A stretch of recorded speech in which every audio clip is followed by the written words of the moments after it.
पुराने समय की बात है। एक गांव में एक ब्राह्मण अपनी पत्नी के साथ रहता था। वह ब्राह्मण लोगों के घरों में पूजा पाठ कराने का काम करता था। वह दोनों पति पत्नी बूढ़े हो चुके थे। उन दोनों की कोई संतान नहीं थी। बूढ़े होने के कारण उसे कोई पूजा पाठ के लिए नहीं बुलाता था। दोनों पति पत्नी आपस में बात कर रहे थे कि भोजन का प्रबंध कैसे किया जाए। ब्राह्मण की पत्नी बोली कि अब गांव वाले आपके शिष्य को बुलाते हैं। उसको तो सोचना चाहिए कि हमारे गुरु के पास भोजन की कितनी किल्लत है। ब्राह्मण बोला कि ऐसी बात नहीं है भगवान।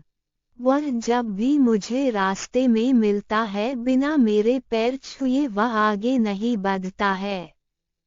पता नहीं मैंने क्या पाप किए थे जो मुझे भुगतना पड़ रहा है। चलो जो भी घर पे राशन है उन्हें पकाओ। उसके बाद आगे भगवान की मर्जी। मरेंगे तो हम दोनों साथ ही मरेंगे। ये कहकर दोनों ने खाना पकाकर खाया। 2 दिन हो गए। दोनों पति पत्नी भूखे ही पड़े थे। अचानक उस राज्य के राजा को पता चला कि उसके राज्य में एक पीपल के पेड़ पर कुछ भूतों ने अपना डेरा लगा रखा है। राजा अपने मंत्री और भी लोगों को लेकर उस पेड़ के पास पहुँचे। अचानक बादल में बिजली चमकने लगी। वो भूत उस राजा के सामने आ गए और बोले कि बहुत दिनों से मनुष्य का ताज़ा और स्वादिष्ट मांस खाने को नहीं मिला है। आज इन सब की खोपड़ी चबा चबा कर खाऊंगा। ये सुनकर राजा समेत सभी वहां से भाग निकले। राजा ने उस राज्य में घोषणा करवा दी कि जो भी व्यक्ति उस पीपल के पेड़ पर लाल कपड़ा बांध देगा उसे मैं अपनी 100 एकड़ जमीन दान में दे दूंगा। ये बात जब उस ब्राह्मण को पता चली तो वह राजा के पास गया और बोला कि महाराज मैं ये काम करूंगा। राजा बोला कि ठीक है, आज रात में तुमको उस पीपल के पेड़ पर लाल कपड़ा बांधना है। मैं कल सुबह चेक करूंगा। अगर मुझे उस पेड़ पर लाल कपड़ा बंधा मिला तो मैं शर्त के अनुसार अपनी 100 एकड़ जमीन तुम्हारे नाम लिख दूंगा। वह ब्राह्मण रात में उस पीपल के पेड़ के पास पहुंचा। वहां ब्रह्मदैत्य और बाकी भूत प्रेत सामने आ गए, जिन्हें देखकर वह ब्राह्मण डर गया। ब्रह्मदैत्य बोले कि तुम्हें डर नहीं लग रहा है। वह ब्राह्मण बोला कि हे ब्रह्मदैत्य बाबा, मैं और मेरी पत्नी 3 दिन से भूखे हैं। मेरे पास खाने को कुछ भी नहीं है। मरना तो मुझे वैसे भी है। यदि मैं इस लाल कपड़े को इस पीपल के पेड़ पर बांध दूंगा तो राजा मुझे 100 एकड़ जमीन दान में देंगे। ब्रह्मदैत्य को उस ब्राह्मण पर दया आ गई।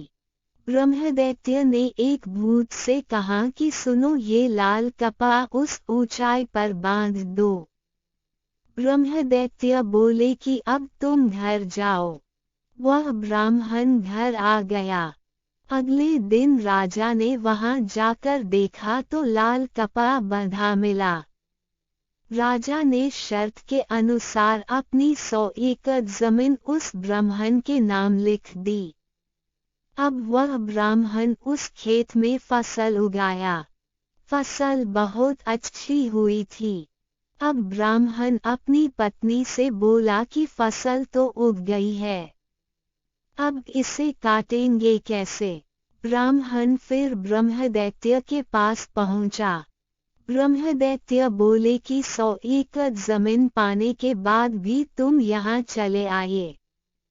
ब्राह्मण बोला कि हे ब्रह्मदैत्य बाबा, मैंने अपने 100 एकड़ जमीन पर फसल उगाई है। लेकिन हम दोनों बूढ़े हो चुके हैं। मैं फसल काट नहीं सकता। हमारे पास इतने पैसे भी नहीं है कि मैं मजदूर रखकर काम करवा सकूं।